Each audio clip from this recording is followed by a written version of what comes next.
Բարև ձեզ ընկերներ, թող Աստված ձեզ բոլորիդ օրհնի, և թող Սուրբ Հոգին գա և ուղղորդի մեր բոլոր մտքերը, ուղղորդի մեր գաղափարները և մեր սիրտը, որպեսզի կարողանանք հասկանալ Աստծո կամքը, Աստծո խոսքը մեզ համար։ Դուք գիտեիք, որ երբ կարդում եք Աստծո խոսքը, դուք հասկանում եք Աստծո կամքը հենց ձեր կյանքի համար։ Եթե իհարկե ուշադիր եք կարդում։ Վերջերս ես կարդում էի Հովնանի կյանքի մասին։ Երևի դուք արդեն կարդացել եք Հովնան մարգարեի գիրքը։ Ես վստահ եմ, որ այդ գրքի խոսքերը կարթնացնեն շատ մարդկանց հավատը, քանի որ շատ մարդիկ կան, ովքեր հիմա նույնիսկ լսում են այս խոսքը և նրանք Հովնանի նման են։ Ինչպես որ գրված է Աստվածաշնչում, Աստված ընտրել էր Հովնանին, և դա շատ ուժեղ է։ Աստված կանչել էր նրան։ Ում որ նա կանչում է, նշանակում է, որ նա ընտրել է այդ մարդուն։ Հենց Աստված է, ով ընտրում է մարդուն, որպեսզի մարդն իրեն ծառայի։ Եվ Աստված Հովնանին ուղարկել էր Նինվեա, որպեսզի Հովնանը այնտեղ քարոզեր մարդկանց Աստծո խոսքը։ Եվ գիտեք իմ ընկերներ, այս աշխարհում ոչ բոլոր մարդիկ ունեն այդ արտոնությունը, որպեսզի Աստծո կողմից ընտրված լինեն։ Աստված չի ընտրում բոլորին։ Աստծո ընտրյալները քիչ են։ Ինչպես հիշում եք, Աստված ընտրեց Աբրահամին, կանչեց նրան։ Եվ Աբրահամը միանգամից հնազանդվեց։ Եվ հնարավոր է, իմ ընկերներ, դուք ովքեր հիմա լսում եք այս խոսքը, հնարավոր է Աստված ընտրել է ձեզ, բայց դուք Հովնանի նման եք։ Հովնանի մարգարեության 1 գլխում և 3 խոսքում գրված է. Հովնանը վեր կացավ, որպեսզի փախչի Աստծուց։ Լրիվ այլ քաղաք էր ցանկանում գնալ։ Պատկերացնո՞ւմ եք։ Նա փորձում էր Աստծուց փախչել։ Եվ նավով ուղղորդվում էր մեկ այլ քաղաք։ Եվ փորձում էր թաքնվել Աստծուց։ Սակայն հետո շատ մեծ խնդիրներ առաջացան։ Ծովը ալեկոծվել էր։ Եվ հսկայական փոթորիկ էր սկսվել։ Ինչպես որ մենք հիմա հասկացանք, Հովնանն Աստծո ընտրյալն էր։ Աստված ընտրել էր Հովնանին, որպեսզի նա իրեն ծառայի։ Բայց Հովնանը չէր ցանկանում հնազանդվել։ Հենց այդ պատճառով էլ նավի վրա գտնվող բոլոր մարդիկ կարող էին խորտակվել։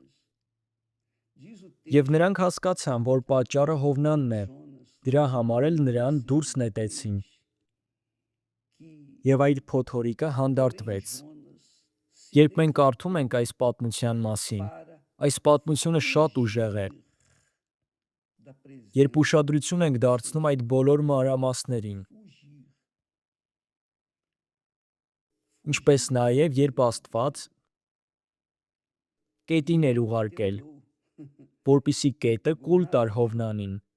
և նա 3 օր, 3 գիշեր այդ կետի ներսում էր։ Եվ այսօր ես ցանկանում եմ հենց սրա մասին խոսել, երբ Աստված ընտրում է մարդուն, կանչում է նրան, բայց մարդը չի ցանկանում հնազանդվել։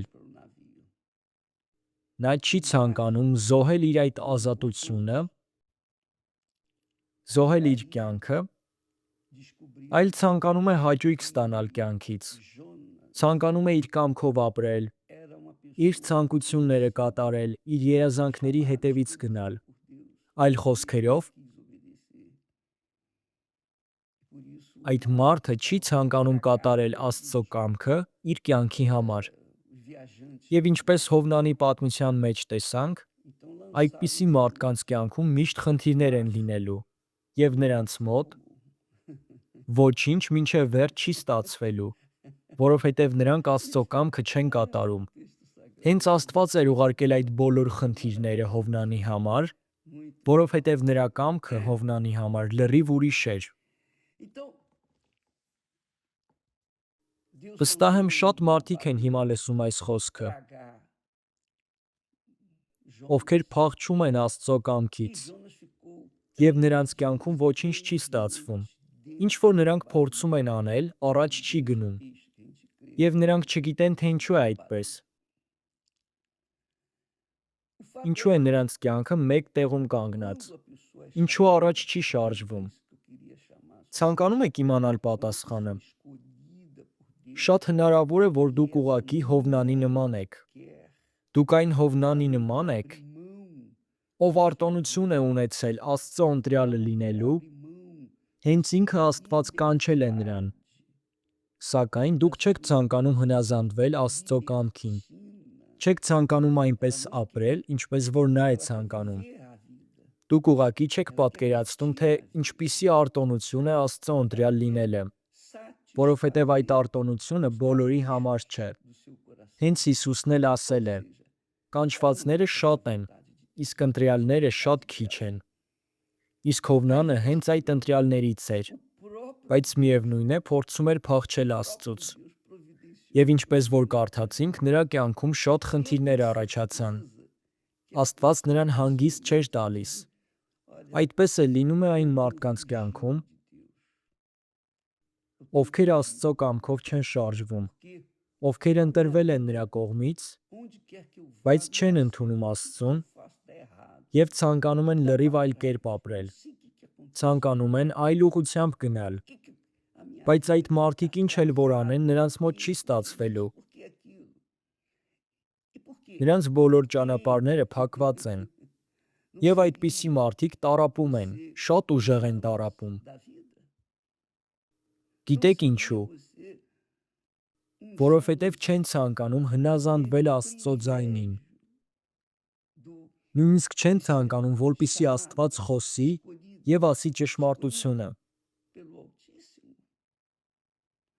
Դուք ովքեր լսում եք ինձ հիմա, ուղղակի մտածեք. արդեն ինչքան է Աստված խոսել ձեզ հետ, քանի անգամ է զրուցել, քանի անգամ եք լսել նրա ձայնը, որ նա ընտրել է ձեզ,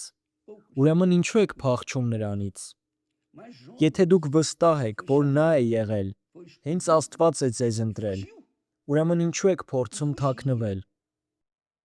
Եվ հնարավոր է, սա ձեր բոլոր տառապանքների պատճառն է։ Եթե դուք այն մարդն եք, ով ընտրվել է Աստծո կողմից, բայց փախչում է Աստծուց, փորձում է թաքնվել և չկատարել նրա կամքը, ցավոք դուք տառապելու եք, այնքան եք տառապելու, մինչև որ հետ չդառնաք և չընդունեք, որ դուք իրապես Աստծո ընտրյալն եք, և պետք է նրա կամքով շարժվեք։ Եթե դուք Աստծո ընտրյալն եք, եթե նա է ձեզ ընտրել, եթե նա ձեզ համար իր նախագծերն ունի, ցանկանում է ուղղորդել ձեզ լրիվ այլ ճանապարհով, բայց դուք չեք լսում նրան, չեք հնազանդվում, եթե դուք ուզում եք ձեր կամքով շարժվել, վստահ եղեք, ինչ էլ որ դուք անեք այս կյանքում, սխալ է լինելու։ Ձեր յուրաքանչյուր արարքը, յուրաքանչյուր գաղափարը, յուրաքանչյուր ընտրությունը, այդ ամենը սխալ է լինելու։ Որովհետև եթե դուք Աստծո ընտրյալն եք, դուք ծնված եք, որպեսզի հենց նրա ընտրյալը լինել և վերջ, լինել նրա ընտրյալը և փոխադարձ պատասխանեք նրան։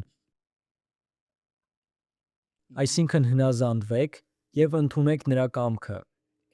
Եթե ոչ, դուք կտառապեք, և ոչ մի ծոմ, ոչ մի աղոթք, ոչինչ ձեզ չի օգնի։ Ձեր խնդիրները, որոնք ձեր կյանքում կառաջանան, այդ ամենը չի լուծվի, որովհետև դուք Աստծո կամքից դուրս եք շարժվում։ Եվ իմացեք, եթե դուք Աստծո ընտրյալն եք, դուք մեծ արտոնություն ունեք։ Անկասկած շատերը կցանկանային ձեր տեղում լինել հիմա։ Շատերն են ցանկանում նրա ընտրյալը լինել։ Բայց մարդը չէ, ով ընտրում է Աստծուն։ Աստված է ընտրում իր ընտրյալներին։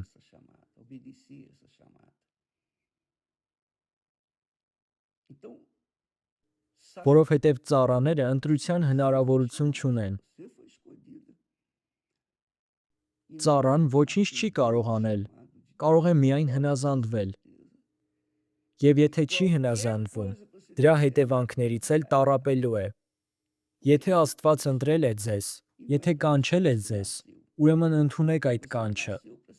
Խոնարհվեք նրա կամքի առաջ, որովհետև միայն այդ ժամանակ դուք երջանիկ կլինեք։ Միայն այդ ժամանակ ձեր կյանքն առաջ կգնա։ Ինչպես որ Աբրահամն էր Աստծուն ասել. «Ահա Տեր, ես այստեղ եմ»։ Նույնն էլ դուք արեք Աստծո հետ։ Տեր, ահա իմ կյանքը, այն ամբողջությամբ քոնն է։ Թող քո կամքը լինի, և թող քո անունը փառավորվի իմ կյանքի միջոցով։ Աստվածաշնչում գրված է, որ Տեր Հիսուսը, Աստված լինելով, միևնույն է դարձավ մարդ, թողեց երկնային փառքը, որպեսզի ծառայի և այդ օրինակը մեզ ցույց տա։ Կարող ենք ասել, որ նա առաջինն էր, ով իր կյանքն ամբողջությամբ տվել էր Աստծուն, ով իր ամբողջ կյանքով հաճելի էր Աստծո համար։ Հենց դրա համար էլ Աստված այդքան բարձրացրեց նրա անունը։ Ինչպես գրված է, որ բոլորը ծնկի են գալու նրա առաջ, թե երկիրը, թե երկինքը, թե ամբողջ դժոխքը, ամեն ինչ ծնկի է իջնելու Հիսուսի առաջ,